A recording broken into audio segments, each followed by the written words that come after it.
তেমনি মুসা আলাইহিস সালাম তিনি মহান আল্লাহ তাআলার সাথে একবার কথা বলতে বলতে মহান আল্লাহ তাআলার কাছে মুসা আলাইহিস সালাম বলেন যে আল্লাহ, আমি আমার উম্মতের মধ্যে সবথেকে গুনাহগার ব্যক্তিকে আমি দেখতে চাই। মহান আল্লাহ তাআলাকে মুসা আলাইহিস সালাম বলছেন। তো তখন মহান আল্লাহ তাআলা মুসা আলাইহিস সালামকে বললেন যে এই রাস্তা দিয়ে তুমি সর্বপ্রথম সকালে ভোরে এই রাস্তাতে দাঁড়াবে। এই রাস্তা দিয়ে সর্বপ্রথম যে ব্যক্তিটি যাবে তুমি বুঝতে পারবে যে এই ব্যক্তিটি হচ্ছে দুনিয়ার বুকে সবথেকে গুনাহগার।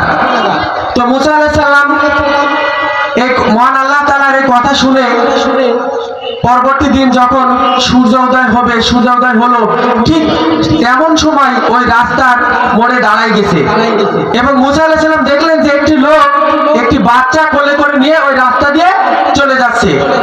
এই দৃশ্যটি দেখে মুসা আলাইহিস সালাম ভাবলেন যে এই ব্যক্তিকেই কি সব থেকে বেশি গুনাহগার আমার উম্মতের মধ্যে। তো এই দৃশ্যটি দেখার পরে মুসা আলাইহিস সালাম আল্লাহ তাআলার কাছে এবার জানতে চাইলেন যে আমার উম্মতের মধ্যে সবথেকে বেশি সওয়াবপূর্ণ কাজ করেছে যে ব্যক্তিটি নিষ্পাপ, এমন একটি ব্যক্তি কে আছে আমি এটি দেখতে চাই। মহান আল্লাহ তাআলার কাছে মুসা আলাইহিস সালাম দেখতে চাইলেন। একটা জিনিস দেখেন, তখন মহান আল্লাহ তাআলা ওই একই কথা আবার বললেন। মহান আল্লাহ তাআলা বললেন যে ওই রাস্তার মোড়ে তুমি দাঁড়িয়ে থাকবে, যখন সন্ধ্যা হয়ে যাবে, সূর্য যখন অস্ত যাবে, ওই সময় যখন ওই রাস্তা দিয়ে যখন যে ব্যক্তিটা আসবে তুমি তখন দেখবে যে ব্যক্তিটা আসবে ওই ব্যক্তিটি হচ্ছে ওই জামানার সবথেকে নিষ্পাপ ব্যক্তি, সবথেকে পুণ্যবান ব্যক্তি। তো এই কথাটি শোনার পর মুসা আলাইহিস সালাম একই কাজ করলেন। যখন সূর্য অস্ত যাবে, সূর্য ডুবে যাবে, ওই সময়ে মুসা আলাইহিস সালাম কি করলেন, ওই রাস্তার মোড়ে আবারও দাঁড়িয়ে থাকলেন এবং দেখলেন প্রথম যে ব্যক্তিটি দেখেছিলেন যে ওই রাস্তা দিয়ে অতিক্রম করলো সর্বপ্রথম সূর্য উদয়ের সময়, ওই একই ব্যক্তি সূর্য অস্ত যাওয়ার সময় ওই রাস্তা দিয়ে আগে ফিরে আসছে। তো এই দৃশ্যটি দেখার পরে মুসা আলাইহিস সালাম একটু অবাক হলেন এবং মহান আল্লাহ তাআলার কাছে জানতে চাইলেন যে সকালে যে ব্যক্তিটি সবথেকে গুনাহগার ছিল, সবথেকে পাপী ছিল, সবথেকে বড় মাপের গুনাহগার ছিল এই আমার উম্মতের মধ্যে, ওই ব্যক্তিটি সন্ধ্যাবেলা সবথেকে পুণ্যবান ব্যক্তি কিভাবে হলো, সবথেকে পাপ মোচন ব্যক্তি কিভাবে হলো, এটা মহান আল্লাহ তাআলার কাছে জানতে চাইলেন। তো তখন মহান আল্লাহ তাআলা মুসা আলাইহিস সালামকে জানালেন যে ওই বাচ্চাটি যখন ওই রাস্তা দিয়ে অতিক্রম করছিল তখন ওই বাচ্চাটি ওই ব্যক্তিটির কোলে একটা বাচ্চা ছিল। তখন ওই ব্যক্তিটি যখন অতিক্রম করছিলেন বাচ্চাটি কোলে নিয়ে, তখন রাস্তা অতিক্রম করতে করতে তখন ওই বাচ্চাটি সহ ওই লোকটি একটি জঙ্গলে প্রবেশ করে। তখন ওই বাচ্চাটি ওই লোকটিকে জিজ্ঞাসা করে যে বাবা, এই জঙ্গলটি থেকে বড় আর কিছু কি আছে?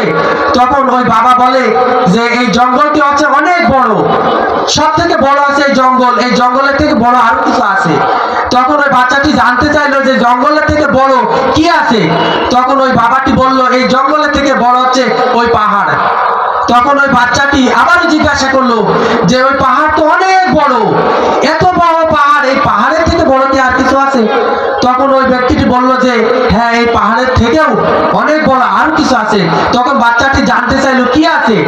তখন ওই বাবা বলল এই পাহাড়ের থেকে অনেক বড় আছে, সেটা হচ্ছে আসমান। আসমান হচ্ছে অনেক অনেক অনেক বড়। তখন ওই বাচ্চাটি জানতে চাইলো ওই বাবার কাছে যে এই আসমানের থেকে বড় আর কিছু কি আছে? তখন ওই বাবাটি কিছুক্ষণ চুপ করে থেকে তখন ওই বাবাটি বলল হ্যাঁ, ওর থেকে বড় কিছু আছে, সেটা হচ্ছে এই আসমানের থেকে অনেক বড়, সেটা হচ্ছে আমার পাপ। তখন ওই বাচ্চাটির বাবা নিজে স্বীকার করলো এবং অনুতপ্ত হলো, হয়ে সে বললো যে আমার পাপ এই আসমানের থেকেও অনেক অনেক বড়। এই কথাটি শোনার পরে ওই বাবার কাছে শোনার পরে বাচ্চাটি আবারও জিজ্ঞাসা করলো যে বাবা, তোমার যে পাপ অনেক অনেক যে বড়, এই তোমার পাপের থেকে বড় কিছু কি আছে? তোমার পাপের থেকে বিশাল কোনো কিছু আছে? তখন সেই বাবা আবারও একটু নীরব থেকে বলল যে বাবা, আমার পাপের থেকে আরো আরো আরো আরো অনেক বড় আছে মহান আল্লাহ তাআলার ক্ষমা, মহান আল্লাহ তাআলার দয়া। সুবহানাল্লাহ। এই যে মহান আল্লাহ তাআলার দয়া, ক্ষমা, এটা হচ্ছে পৃথিবীর সব থেকে বড়। এই কথাটি যে ওই মানুষটি বিশ্বাস করলো, অন্তর থেকে বিশ্বাস করলো, এবং বিশ্বাস করার পরে নিজে বলল যে হ্যাঁ, এই জঙ্গলের থেকে বড় হচ্ছে পাহাড়, এই পাহাড়ের থেকে বড় হচ্ছে আসমান, এই আসমানের থেকে বড় হচ্ছে আমার পাপ, এবং এই পাপের থেকে অধিক অধিক অধিক বড় সেটা হচ্ছে মহান আল্লাহ তাআলার ক্ষমা। তো এই কথাটি বলার পরে মহান আল্লাহ তাআলা খুশি হয়ে গেলেন, এবং ওই ব্যক্তিটি যখন সকালে দুনিয়ার বুকে সব থেকে পাপী ছিল, সব থেকে গুনাহগার ছিল, সে ব্যক্তিটি সন্ধ্যায় যখন ফিরে আসলো, তখন মহান আল্লাহ তাআলা ওই ব্যক্তিটিকে সব পাপ ক্ষমা করে দিল। কারণ মহান আল্লাহকে সর্ব বড় এবং সব থেকে ক্ষমাকারী এটা বলে স্বীকার করলো। মহান আল্লাহ তাআলাকে সে স্বীকার করে নিল যে দয়ার সাগর। এই কথাটি স্বীকার করে নেওয়ার কারণে মহান আল্লাহ তাআলা তাকে সকল গুনাহ মাফ করে দিয়ে তার সব থেকে বড় পূর্ণবান একটি ব্যক্তি বানাই দিল। সুবহানাল্লাহ। তো একটা জিনিস দেখেন, আমরা দুনিয়ায় অনেক অন্যায় করছি, অনেক পাপ করছি, চলার পথে, বলার পথে, কর্মকাণ্ডে আমরা এক পর্যায়ে হতাশ হয়ে যাই। মহান আল্লাহ তাআলা কিন্তু মানুষকে হতাশ হতে নিষেধ করেছেন। মহান আল্লাহ তাআলা মানুষকে বলে দিয়েছেন যে তোমরা হতাশ হও না, মহান আল্লাহ তাআলার উপরে বিশ্বাস রাখো, মহান আল্লাহ তাআলা ক্ষমা করতে পারেন। তো একটা জিনিস দেখেন, মহান আল্লাহ তাআলার যে ক্ষমা, সেটি এই হাদিসের মাধ্যমে আমরা কিন্তু জানতে পেরেছি। সুতরাং আমাদের জীবনে চলার পথে, আমাদের কথা বলার পথে আমরা অনেক পাপ করছি, আমরা নামাজ পড়ছি না, আমরা রোজা রাখছি না, আমরা মানুষের সাথে নাফরমানি করছি, আমরা কত গুনাহ করছি, তার মধ্যেও যদি আমরা আল্লাহকে অন্তর থেকে ভালোবাসি, আল্লাহর ক্ষমাকে মেনে নিই, আল্লাহর ক্ষমাকে বিশ্বাস করি এবং অন্তর থেকে তওবা করি, তওবায়ে নসুহা যেটা বলা হয়, এটা যদি করে ফিরে আসি, তাহলে মহান আল্লাহ তাআলা কিন্তু আমাদেরকেও ক্ষমা করে দিবেন। এই জন্য নিরুৎসাহিত হওয়ার কোনো কারণ নেই, চিন্তিত হওয়ার কোনো কারণ নেই। অন্তর থেকে তওবা করে আমরা মহান আল্লাহ তাআলার দ্বীনের পথে ফিরে আসবো, 5 ওয়াক্ত সালাত আদায় করব এবং আল্লাহর দুনিয়ায় আল্লাহর দ্বীনকে প্রতিষ্ঠা করার জন্য চেষ্টা করব। যারা চেষ্টা করছে তাদেরকে সাপোর্ট করব, তাদের সহযোগিতা হব। তাহলে ইনশাআল্লাহ মহান আল্লাহ তাআলা আমাদের দুনিয়ায়ও সম্মানিত করবেন এবং আমাদের পরকালেও জান্নাত নসিব করবেন। তো সুতরাং আমরা সকলেই চেষ্টা করব এই ছোটখাটো কাজগুলো করার জন্য।